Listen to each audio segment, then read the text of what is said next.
अस्सलामुअलैकुम। Welcome to जिन stories. पेशे खिदमत है ऐनक वाला जिन।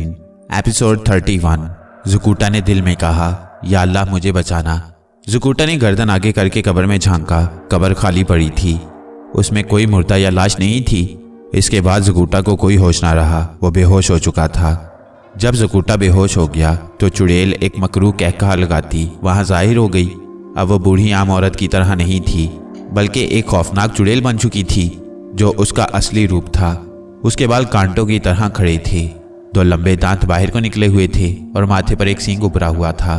आदमखोर चुड़ैल ने बेहोश ज़ुकूटा को उठाकर उसकी कब्र में फेंक दिया और कब्र के ऊपर पत्थर की सिल रखकर कब्र को बंद करके उस पर मिट्टी डाल दी ताकि अंदर हवा बिल्कुल ना जाए। इसके बाद उसने कब्र के ऊपर लगे हुए कतबे को गौर से देखा, फिर चीख कर बोली, ज़ुकूटा, ये इसका नाम है, मेरे मुर्दे का नाम है। मेरे मुर्दे, मैं 6 रोज और इंतजार कर लूंगी, तब तक तू गल सड़ गया होगा, फिर मैं तुझे खा जाऊंगी। बाकी कब्रों में भी नंबरों के अलावा उन मुर्दों के नाम लिखे हुए थे जिन्हें यह चुड़ैल यहाँ लाकर खा चुकी थी। वो जिस इंसान को शिकार करके यहाँ लाती थी, एक तिलिस्म के असर से उसका नाम कब्र के कतबे पर अपने आप लिखा जाता था। आदमखोर चुड़ैल ने एक डरावना कहकहा लगाया और गायब हो गई। कब्र के अंदर घुप अंधेरे में ज़ुकूटा जिंदा लाश की तरह पड़ा था, उसे कोई होश नहीं था। दूसरी तरफ नस्तूर बादल के गरजने की आवाज के साथ उठ बैठा। देखा कि ज़ुकूटा वहां नहीं है। उसने सोचा कि कहीं इधर उधर गया होगा, अभी वापस आ जाएगा। जब काफी देर हो गई और ज़ुकूटा ना आया तो नस्तूर को फिक्र हुई। वो उठ खड़ा हुआ। उसने ज़ुकूटा को आवाजें दी, मगर जंगल में बादलों की गरज के सिवा कोई दूसरी आवाज ना आई। नस्तूर परेशान होकर ज़ुकूटा को जंगल में तलाश करने लगा। वो गैबी हालत में था। वो बाएं तरफ जो रास्ता जाता था उस तरफ जाने लगा तो उसे साधु की नसीहत याद आ गई। उसने कहा था कि बाएं तरफ वाले रास्ते पर मत जाना। नस्तूर ने सोचा कि कहीं ज़ुकूटा उस खतरनाक रास्ते पर न चला गया हो। वो खुद भी उस रास्ते पर चलकर किसी मुसीबत में गिरफ्तार नहीं होना चाहता था, मगर ज़ुकूटा को तलाश भी करना था। नस्तूर ने खुदा का नाम लिया और गैबी हालत में बाएं तरफ वाले रास्ते पर जमीन से 15-20 फुट बुलंद होकर फिजा में तैरने लगा। वो आहिस्ता आहिस्ता आगे तैरता हुआ जा रहा था और चारों तरफ गौर से देखता भी जाता था। उसे नीचे सिवाय जंगली झाड़ियों और घने दरख्तों के कुछ नजर नहीं आ रहा था। बिजली चमकती तो ये दरख्त ज्यादा रोशन होकर दिखाई देने लगते। नस्तूर अपने साथी ज़ुकूटा को आवाजें भी देता जाता था। काफी देर तक तलाश करने के बाद जब ज़ुकूटा कहीं नजर न आया तो नस्तूर एक दरख्त के पास नीचे उतर आया। वो समझ गया कि ज़ुकूटा किसी मुसीबत में फंस गया है, लेकिन ऐसा होता ही रहता था। वो अपनी मुहिम के दौरान किसी मुश्किल में फंस जाते थे और फिर अपने आप दौरानी सफर किसी न किसी मोड़ पर दोबारा आकर मिल जाते थे। नस्तूर के सामने काले जादूगर को खत्म करने का बड़ा अहम मिशन था। वो उसे हर हालत में पूरा करना चाहता था ताकि दुनिया के इंसान उस शैतानी जादूगर के शर से हमेशा के लिए निजात हासिल कर लें। उसने ज़ुकूटा को अल्लाह के हवाले किया और खुद काले जादूगर के महल की तलाश में रवाना हो गया। वो गैबी हालत में दरख्तों के थोड़ा ऊपर होकर परवाज कर रहा था। साधु का दिया हुआ मोर का पर उसकी जेब में था। जंगल अचानक खत्म हो गया। नस्तूर ने देखा कि सामने एक काली झील है। नस्तूर ने मोर का पर अपनी आंख के आगे रखकर देखा तो उसे काली झील के ऐन दरमियान में एक बहुत बड़ी पहाड़ी चट्टान के ऊपर एक काले स्याह पत्थरों का बना हुआ किला सा नजर आ गया। नस्तूर समझ गया कि यही काले जादूगर का महल है। वह बड़ा खुश हुआ कि अपनी मंजिल पर पहुंच गया है। उसने मोर का पर आंखों के आगे से हटाया तो काले जादूगर का किला गायब ना हुआ, बल्कि मोर के पर के बगैर भी उसे बराबर दिखाई दे रहा था। नस्तूर उड़ता हुआ काली झील के ऊपर से गुजर गया। वो उड़कर काले जादूगर के किले पर जाने का खतरा मोल नहीं लेना चाहता था, क्योंकि वो जानता था कि काला जादूगर उस वक्त सबसे खतरनाक जादूगर था और उसने अपने महल वाले किले के इर्द गिर्द तिलिस्मी हिसार खींच रखा था। नस्तूर जेल के किनारे उतर गया। अब बादल भी गरज रहे थे और बिजली भी चमक रही थी और बूंदाबांदी भी शुरू हो गई थी। नस्तूर आहिस्ता आहिस्ता कदम उठाता काले किले की तरफ चल पड़ा। वो पूरी तरह चौकन्ना था, चारों तरफ गौर से देखता जाता था। वो गैबी हालत में था और उसे कोई नहीं देख सकता था, मगर वो ये जानता था कि वो दुनिया के जबरदस्त जादूगर के इलाके में दाखिल हो चुका है और यहाँ जगह जगह पर तिलिस्म और जादू की लहरें फिजा में फैली हैं और यहाँ उसे किसी भी जगह देखा जा सकता है। वो अल्लाह के भरोसे पर चलते चलते उस पहाड़ी चट्टान के नीचे पहुंच गया, जहाँ से एक चौड़ी पथरीली सीढ़ी ऊपर काले जादूगर के किला नुमा महल को जाती थी। वह हैरान था कि अभी तक उस पर काले जादूगर के किसी तिलिस्म का हमला नहीं हुआ। नस्तूर सीढ़ियां चढ़कर ऊपर जाने की बजाय पहाड़ी के ऊपर आ गया। यहाँ उसने अपने आप को ऊपर उछाला और फिजा में आहिस्ता आहिस्ता परवाज करता ऊपर उठने लगा। थोड़ी देर बाद वो किले के ऊपर आ गया। किले पर सन्नाटा छाया हुआ था। बिजली चमकी तो नस्तूर ने किले के अंदर एक काला महल देखा जिसकी बुर्जियां नोकीली थीं। वो आहिस्ता आहिस्ता फिजा में तैरता महल की छत पर उतर आया, मगर उसने अपने पांव छत के फर्श पर नहीं टिकाए थे। उसे खतरा था कि अगर पांव पर चला तो उसके कदमों की चाप नीचे सुनी जा सकेगी। वो छत से 1 फुट बुलंद होकर फिजा में तैर रहा था। उसने छत का अच्छी तरह से जायजा लिया। छत पर से महल के अंदर नीचे जाने का कोई रास्ता नहीं था। वह हैरान था कि यहाँ से नीचे कैसे जाया जाता होगा। फिर उसे ख्याल आया कि ये जादू का महल है, यहाँ जिन भूत और चुड़ैलें रहती हैं जो जीने के बगैर भी छत पर आ सकती हैं। नस्तूर हवा में उड़ता हुआ महल की छत से नीचे दूसरी तरफ दालान में उतर आया। यहाँ एक लोहे का दरवाजा था जो बंद था। वो गैबी हालत में था और बंद दरवाजे में से गुजर सकता था, मगर उसे खतरा था कि कहीं दरवाजे में तिलिस्मी लहरें ना हो। वो अभी सोच ही रहा था कि अचानक उसे कुछ अजीबोगरीब किस्म की आवाज़ें सुनाई दी। ये आवाज़ें ऐसी थी जैसे बिल्लियां कभी रो रही हों और कभी एक दूसरे पर गुर्रा रही हों। वो एक तरफ हो गया। उसने आसमान की तरफ देखा। ऊपर से एक तख्त नीचे उतर रहा था। नस्तूर एक सतून के पीछे छुपकर देखने लगा। रात के अंधेरे में बादलों की धीमी धीमी गरज, हल्की बारिश और बिजलियों की चमक में यह पुरस्कार तख्त आहिस्ता आहिस्ता दालान पर उतर आया। उसने देखा कि तख्त पर 7 औरतें सवार हैं, जिनके जिस्म औरतों के हैं मगर सर बिल्लियों के हैं, और आपस में बिल्लियों की आवाज़ें निकालकर बातें कर रही थीं। उनके हाथों में छोटी छोटी तलवारें थीं। वो एक एक करके तख्त से उतर आईं। नस्तूर बिल्ली की बोली भी समझ लेता था। 7 की 7 औरतें बंद दरवाजे के पास जाकर रुक गईं। एक औरत ने बिल्ली की आवाज़ में गुर्रा कर कहा, काले जादूगर को मत बताना कि हम जंगल में बिल्लियां खाने गई थीं। दूसरी बिल्ली औरत ने कहा, हम किसी को कुछ नहीं बताएंगी, मगर काले जादूगर को पता चल जाएगा। पहले वाली बिल्ली औरत बोली, काला जादूगर अपने महल में नहीं है, वो चुड़ैलों की मलका से मिलने मुल्क बाबल गया हुआ है, कल रात को आएगा वापस। तीसरी बिल्ली औरत ने कहा, यह बड़ा अच्छा हुआ, चलो अंदर अपनी अपनी अंधेरी कोठरियों में चलो और सो जाओ। 7 बिल्ली औरतें बंद दरवाजे में से गुजर गईं। नस्तूर को उनकी जुबानी यह खबर मिल गई थी कि काला जादूगर अपने महल में नहीं है, वो चुड़ैलों की मलका से मिलने मुल्क बाबल गया हुआ है और कल रात को आएगा। नस्तूर ने सोचा कि मैं इतनी देर में महल के अंदर किसी महफूज जगह पर छुप जाता हूँ। कल रात को काले जादूगर की ख्वाबगाह में दाखिल होकर उसे हलाक करने की कोशिश करूंगा। नस्तूर अपने साथ तिलिस्मी खंजर भी लेता आया था। उस तिलिस्मी खंजर पर तिलिस्म का असर नहीं होता था और वो चुड़ैलों और जादूगरों को हलाक कर सकता था। उसे डर सिर्फ इस बात का था कि काला जादूगर कोई मामूली जादूगर नहीं था, वो दुनिया का सबसे बड़ा और जादूगरों का बादशाह जादूगर था। हो सकता है इस तिलिस्मी खंजर में इतनी ताकत ना हो कि वो काले जादूगर को हलाक कर सके, मगर नस्तूर कोशिश जरूर करना चाहता था। वो आहिस्ता आहिस्ता बंद दरवाजे की तरफ बढ़ा। वो गायब था। उसे इस बात की भी तसल्ली थी कि इन बिल्ली औरतों ने भी उसकी मौजूदगी को महसूस नहीं किया था, जबकि ये औरतें चुड़ैले ही थीं। नस्तूर ने दरवाजे को हाथ लगाया। उसका गैबी हाथ थोड़ा सा अंदर चला गया। नस्तूर पर किसी तिलिस्म का कोई असर न हुआ। इसका मतलब था कि दरवाजे पर जो तिलिस्म किया हुआ है उसका नस्तूर पर असर नहीं हो सकता। नस्तूर ने अल्लाह का नाम लिया और बंद दरवाजे में से गुजर गया। वो एक लंबी ड्योढ़ी में आ गया था जिसकी दीवारों पर नोकीले पत्थर उभरे हुए थे और छत में किसी जगह से हल्की हल्की रोशनी आ रही थी। नस्तूर दीवार के साथ लगकर दबे दबे पांव उठाता चलने लगा। ड्योढ़ी आगे जाकर बाएं तरफ घूम गई। वो हैरान जरूर था कि वो इतने बड़े जादूगर के महल में दाखिल हो चुका है और अभी तक उस पर किसी जादू का कोई असर नहीं हुआ। कोई चुड़ैल उसकी तरफ नहीं झपटी, मगर वो नहीं जानता था कि आगे उसके साथ क्या होने वाला है। नस्तूर ड्योढ़ी के साथ ही बाएं तरफ घूम गया। आगे दीवार आ गई। उस दीवार में कोई दरवाजा या खिड़की नहीं थी। नस्तूर ने दीवार को हाथों से टटोला तो उसे एक जगह पत्थर की ईंट अपनी जगह से थोड़ी सी हिली हुई महसूस हुई।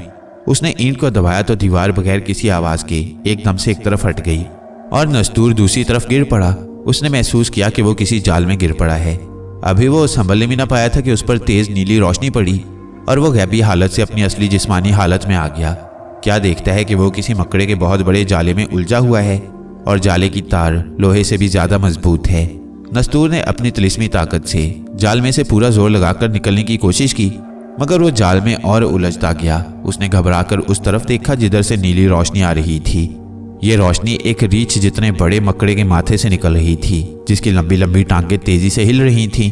मकड़ा बारीक चीख की आवाज निकालकर नस्तूर पर झपटा। वो जाले की तारों पर तेज तेज चलता नस्तूर के सामने आ गया। उसकी टांगें आदमी की तरह थीं, उन पर दंदाने थे। मकड़ा जोर जोर से टांगें हिला रहा था, मुंह से चीख की आवाजें निकाल रहा था। नस्तूर ने अपना तिलिस्मी खंजर निकाल लिया। जैसे ही मकड़े ने हमला किया, नस्तूर ने मकड़े की टांग पर खंजर का वार किया। वो गुस्से में फुंकारता हुआ नस्तूर से लिपट गया। वो अपनी टांगें चला रहा था। और अपना मुंह खोलकर नस्तूर की गर्दन में अपने लंबे नोकीले दांत गाड़ने की कोशिश कर रहा था। मगर नस्तूर भी गाफिल नहीं था। वो तिलिस्मी खंजर से मकड़े के पेट और गर्दन पर वार कर रहा था। मकड़े के जिस्म से खून नदी की तरह बहने लगा। नस्तूर ने खंजर का एक कारी वार मकड़े की गर्दन पर किया और मकड़े की गर्दन कटकर नीचे गिर पड़ी। मकड़े का जख्मी धड़ अपने जाले में ही उलझकर तड़पने लगा। इसके साथ ही जाले के तार कमजोर पड़ गए और नस्तूर भी जाले से निकलकर नीचे गिर पड़ा। नीचे गिरते ही नस्तूर ने महसूस किया कि वो किसी इंसानी ढांचे पर गिरा है। नस्तूर जल्दी से उठ खड़ा हुआ। उसने अंधेरे में गौर से देखा। जमीन पर एक इंसान की लाश का ढांचा पड़ा हुआ था। वो उस ढांचे पर गिरा था। उसके गिरने से इंसानी ढांचे की पसलियां टूट गई थीं। नस्तूर हैरान होकर वहां खड़ा था। मकड़े का कटा हुआ सर भी करीब ही पड़ा था। उसको किसी औरत की आवाज आई, क्या तुम कोई जिन हो? औरत की आवाज बड़ी साफ मगर सहमी हुई और खौफजदा थी। नस्तूर ने इधर उधर देखा, वहां कोई औरत नहीं थी। नस्तूर ने पूछा, तुम कौन हो और कहाँ हो? औरत की आवाज आई, सामने वाली दीवार की तरफ आओ। नस्तूर सामने वाली दीवार के पास आ गया। उसने देखा कि दीवार में एक गोल पत्थर बाहर को उभरा हुआ है। दीवार की दूसरी तरफ से औरत की आवाज आई, दीवार में एक गोल पत्थर बाहर को निकला हुआ है, उसको दबाओ। नस्तूर ने गोल पत्थर को दबाया तो दीवार आहिस्ता आहिस्ता ऊपर को उठने लगी। दूसरी तरफ रोशनी नमूदार हुई। दीवार पूरी ऊपर उठकर वापस नीचे आना शुरू हो गई। औरत की आवाज आई, जल्दी से अंदर आ जाओ।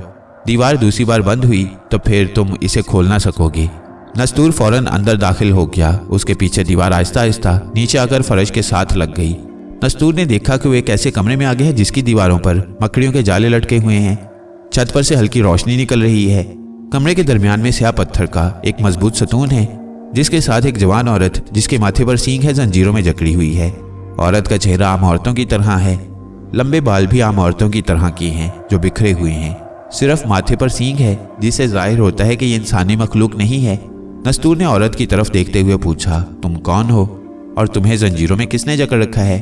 औरत ने कहा, मेरा नाम भवानी है, मैं भवानी चुड़ैल की बेटी हूँ। एक रात मैं हवा में उड़ती हुई काले जादूगर के महल के ऊपर से गुजरी तो काले जादूगर ने मुझे पकड़ लिया।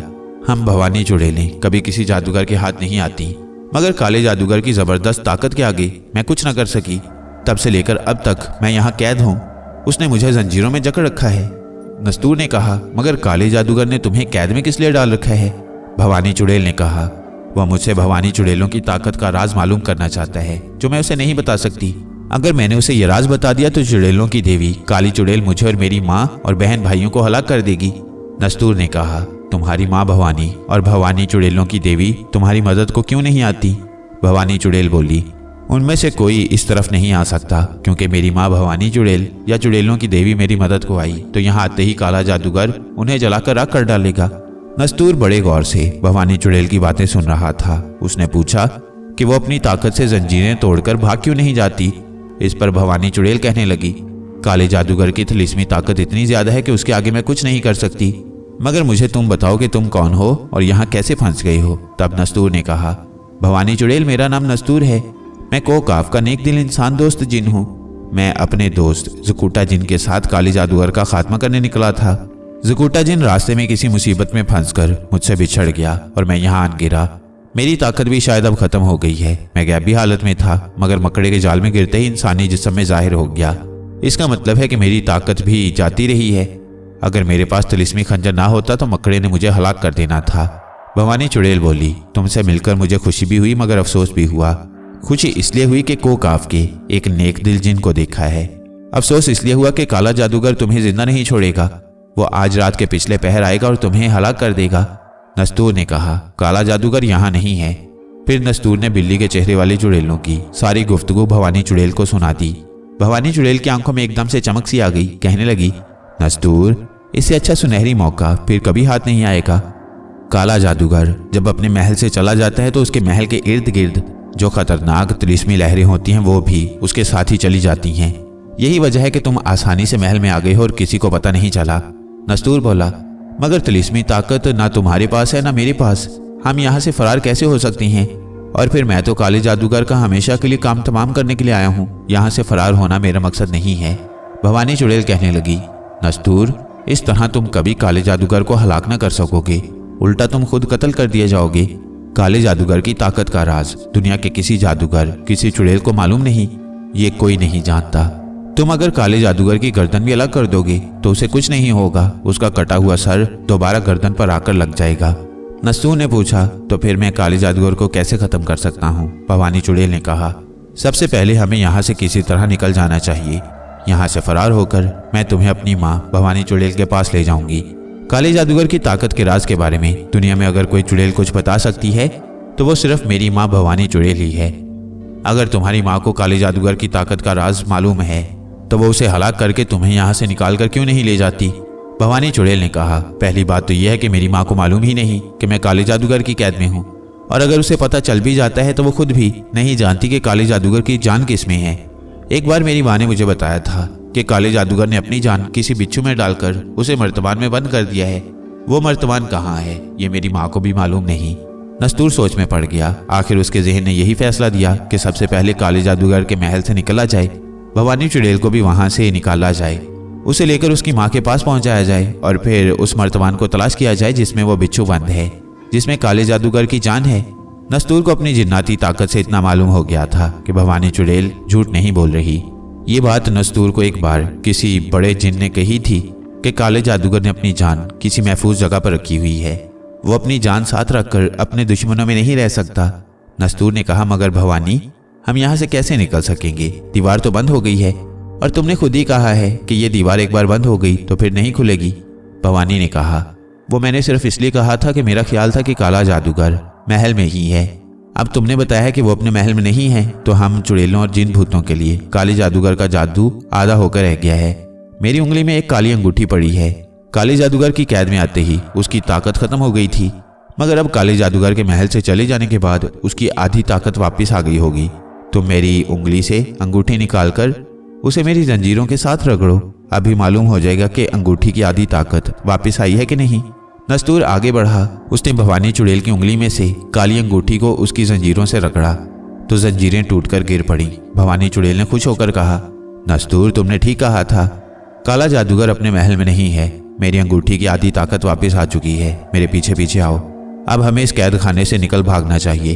भवानी चुड़ैल ने नस्तूर से अंगूठी ले ली। वो दीवार के पास आई। दीवार के अंदर की तरफ भी एक छोटा सा गोल पत्थर उभरा हुआ था। भवानी चुड़ैल ने उसे दबाया। दीवार आवाज पैदा किए बगैर ऊपर उठ गई। जल्दी निकलो नस्तूर। दोनों काल कोठरी से निकल आए। आगे वो कोठरी थी जिसमें मकड़े का जाल तना हुआ था। जाल नीचे गिर चुका था और मकड़ा अब तक मर गया था। भवानी चुड़ैल ने ऊपर देखा। उस कोठरी की दीवार काफी बुलंदी से खुली हुई थी। नस्तूर कहने लगा, दीवार ऊपर से खुली है, हम ऊपर चढ़कर निकल जाते हैं। भवानी चुड़ैल ने जल्दी से नस्तूर को पीछे खींच लिया और बोली, मुझे मेरी आधी ताकत जरूर मिल गई है, लेकिन इसका यह मतलब नहीं कि काले जादूगर का तिलिस्म खत्म हो गया है। अगर तुमने दीवार को हाथ लगाया तो सारी कोठरी आग के शोलों से भड़क उठेगी और हम दोनों जिंदा जलकर भस्म हो जाएंगे। तो फिर हमें क्या करना चाहिए? नस्तूर ने पूछा। भवानी चुड़ैल ने अपनी अंगूठी की तरफ इशारा करके कहा, यह हमें यहाँ से निकालेगी। अगरचे इस अंगूठी की पूरी ताकत इसके अंदर नहीं है, लेकिन ये अब भी हमारे काम आ सकती है। भवानी चुड़ैल ने अपनी अंगूठी को हाथ में पकड़ा और बड़ी आहिस्तगी से अपना हाथ दीवार के पास लाई और अंगूठी को दीवार से रगड़ा। एक सरसराहट की आवाज के साथ पूरी की पूरी दीवार अपनी जगह से आधी हट गई। भवानी चुड़ैल ने नस्तूर को अपने पीछे आने का इशारा किया और दोनों कोठरी में से बाहर निकलकर उस लंबी ड्योढ़ी वाली राहदारी में आ गए, जिसमें नस्तूर एक बंद दरवाजे में से गैबी हालत में से गुजरकर दाखिल हुआ था। ये राहदारी भी खाली पड़ी थी। भवानी चुड़ैल ने नस्तूर के कान में सरगोशी की। काले जादूगर के महल से जाने के बाद यहाँ के पहरेदार जिन और चुड़ैलें भी छुट्टी मना रही हैं। दोनों फूंक फूंक कर कदम रखते उस दरवाजे के पास आ गई, जिसकी दूसरी जानिब काले महल का दालान था। ये दरवाजा भी बंद था। भवानी चुड़ैल ने अंगूठी आहिस्ता से रगड़ी। वो दरवाजा भी आधा खुल गया। उसने नस्तूर से कहा, अंगूठी की आधी ताकत काम कर रही है, बाहर निकल आओ। दोनों दालान में आ गए। यहाँ से कोई सीढ़ी या जीना ऊपर छत पर नहीं जाता था। नस्तूर ने कहा, मैं तो यहाँ हवा में उड़ता हुआ नीचे आया था क्योंकि ऊपर छत पर कोई जीना नहीं था। भवानी चुड़ैल बोली, यहाँ भी मेरी अंगूठी की आधी ताकत काम आएगी, तुम मेरा हाथ पकड़ लो। नस्तूर ने भवानी चुड़ैल का हाथ पकड़ लिया। भवानी चुड़ैल ने अपनी अंगूठी को चूमा और फिर उसे अपने माथे के सींग पर रगड़कर कहा, देवी माँ अंगूठी को अपनी शक्ति दे, अपनी ताकत दे और हमें यहाँ से निकाल। एक बिजली सी चमकी और नस्तूर और भवानी चुड़ैल दोनों एक साथ गायब हो गए। दोनों गायब होने के बाद जब दोबारा अपने अपने जिस्म के साथ जाहिर हुए तो क्या देखती हैं कि वो एक सहरा में से गुजर रहे हैं। शाम का वक्त है। सहरा में बड़ी तेज आंधी चल रही है। भवानी चुड़ैल के बाल उड़ रहे हैं। नस्तूर ने अपनी आंखों के आगे हाथ रखा हुआ है कि रेत उसकी आंखों में न पड़े। आंधी के झक्कड़ इतने तेज हैं कि वो 2 कदम आगे चलते हैं तो हवा के थपेड़े उन्हें 1 कदम पीछे धकेल देते हैं। आंधी का शोर बहुत ज्यादा है, नस्तूर ने चीख कर कहा। भवानी, मैंने महसूस कर लिया है कि मेरी ताकत अभी तक वापस नहीं आई। मैं तुम्हारी अंगूठी की ताकत की वजह से गायब हुआ था। मैंने अपनी ताकत से गायब होने की कोशिश की है मगर कामयाब नहीं हुआ। भवानी ने भी ऊंची आवाज में कहा। नस्तूर भाई, फिक्र ना करो, मेरी भी पूरी ताकत मेरे पास वापस नहीं आई, मगर हम अपनी ताकत हासिल करने में भी कामयाब हो जाएंगे। पहले इस तूफान से बाहर निकलने की कोशिश करती हैं। मुझे तो सिवाय सुरख आंधी के और कुछ नजर नहीं आता, नस्तूर ने कहा और आंधी के थपेड़ों का मुकाबला करता आगे बढ़ने लगा। सहरा में चारों तरफ रेत के टीले उड़ उड़कर उन पर रेत गिरा रहे थे। वो किसी न किसी तरह कोशिश करके सहरा में मौजूद एक खंडर के करीब पहुंच गए। भवानी चुड़ैल ने कहा, नस्तूर, इसी खंडर के अंदर चलो, वहां हमें पनाह मिल सकती है। दोनों ने एक दूसरे के बाजू पकड़ रखे थे और वो एक दूसरे को धकेलते हुए खंडर की तरफ बढ़ रहे थे। आखिर वो खंडर के अंदर दाखिल हो गए। खंडर एक चबूतरे पर बना हुआ था जिसकी टूटी हुई सीढ़ियां चढ़कर वो ऊपर पहुंचे। खंडर की एक तंगो तारीख कोठरी में आते ही उन्होंने इत्मीनान का सांस लिया। अपने ऊपर पड़ी हुई रेत झाड़ी, यहाँ आंधी का शोर कम सुनाई देता था। कोठरी का दरवाजा टूटा हुआ था। नस्तूर ने देखा कि कोठरी में एक छोटा सा जीना ऊपर एक दूसरी छोटी सी कोठरी में जाता था। दोनों जीना चढ़कर दूसरी कोठरी में आकर बैठ गई। यहाँ आंधी का शोर भी नहीं था और रेत भी अंदर नहीं आ रही थी। भवानी चुड़ैल कहने लगी, मैंने अपनी माँ के घर की नियत करके अंगूठी को अपने सींग से रगड़ा था। मुझे यकीन था कि मैं तुम्हें लेकर अपनी माँ के पास पहुंचकर जाहिर होंगी। अंगूठी में चूंकि आधी ताकत है इसलिए इसने आधे रास्ते में ही हमें जाहिर कर दिया। नस्तूर कहने लगा, तो इसे अब रगड़ कर देखो, शायद ये हमें आगे आधे फासले तक गायब करके ले जाए और तुम्हारी वालदा के घर पहुंचा दे। चुड़ैल बोली, नहीं, मैं देख रही हूँ कि मेरी अंगूठी की आधी ताकत भी जाती रही है। ये देखो, इसमें से जो नीली श्वाह निकलती थी वो बुझ गई है। अब हमें खुद यहाँ से आगे सफर करना होगा। नस्तूर ने पूछा, तुम्हारी वालदा कहाँ रहती है? चुड़ैल ने कहा, मेरी माँ संगलदीप मुल्क के गार में जमीन के अंदर रहती है। गार में 1000 साल पुराना कब्रिस्तान है। वहाँ लोग दीवारों में कब्रें बनाकर अपने मुर्दों को दफन किया करते थे। दीवारों में अब मुर्दों की हड्डियां नजर आती हैं। गार के कब्रिस्तान में एक कब्र में से नीचे सुरंग जाती है। वहाँ जमीन के अंदर मेरी माँ और मेरे बहन भाई रहती हैं। ये सब कुछ तुम वहाँ चलकर देख लोगे। अभी तो हमें यह सोचना है कि इतना लंबा सफर हम कैसे तय करेंगे। भवानी चुड़ैल ने कहा, हमें एक समंदर पार करना होगा। समुद्र की दूसरी तरफ मुल्क संगलदीप की पहाड़ियां हैं। उन पहाड़ियों में हमारा कब्रों का गार है। भवानी बहन, किसी तरह मुझे अपनी माँ से मालूम करके बता देना कि काले जादूगर की जान किस में है, ताकि मैं उस शैतान को हमेशा के लिए खत्म कर दूं। भवानी ने कहा, मेरी माँ को तो ये मालूम है कि काले जादूगर ने अपनी जान बिच्छू में डालकर मर्तबान में बंद कर रखी है, मगर वो मर्तबान कहाँ है ये उसे भी मालूम नहीं। बाहर आंधी का जोर टूट गया था और रात की तारीकी फैलने लगी थी। आंधी के रुक जाने के बाद सहरा में एक भयानक खामोशी छा गई थी। नस्तूर और चुड़ैल कोठरी में बैठे आहिस्ता आहिस्ता बातें कर रहे थे कि उन्हें यूं लगा जैसे बाहर से कोई चलता हुआ आ रहा है। रेत पर चलने से उसके पाँव की चाप तो नहीं आती थी, मगर उसके सांस लेने की आवाज़ आ रही थी। नस्तूर कुछ कहने लगा तो भवानी चुड़ैल ने जल्दी से अपना हाथ उसके मुंह पर रख दिया। वो ऊपर से नीचे कोठरी के दरवाजे की तरफ देखने लगी, जिसका एक पट टूटा हुआ था। अंधेरे में नस्तूर ने देखा कि एक इंसानी साया अंदर दाखिल हुआ। साया सांस ले रहा था। साये ने पीछे मुड़कर बैठी हुई आवाज में कहा, अंदर आ जाओ, कोठरी खाली है। ये सुनकर एक और साया कोठरी में दाखिल हो गया।